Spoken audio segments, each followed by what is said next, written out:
آپ کی دعائیں قبول نہیں ہوتی۔ آپ اس دعا سے مانگنا شروع کریں جو دعا ہر صورت قبول ہوتی ہے اور فوراً ہوتی ہے۔ آپ دعا میں ہدایت مانگنا شروع کریں۔ ہدایت ایسی چیز ہے جس کے لیے مانگی گئی دعا رد ہو ہی نہیں سکتی۔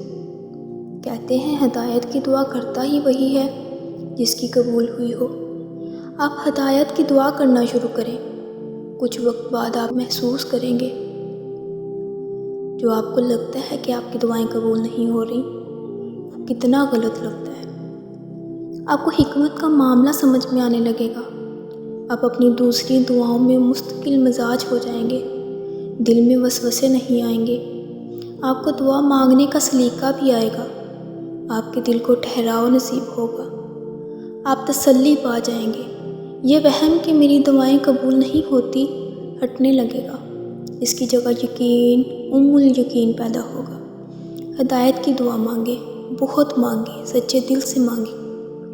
آپ بہت کچھ نہیں سب کچھ پا جائیں گے کہ اللہ کا وعدہ ہے جس نے ہدایت پا لی اس نے سب کچھ پا لیا۔ انشاءاللہ آپ بھی سب کچھ پا جائیں گے۔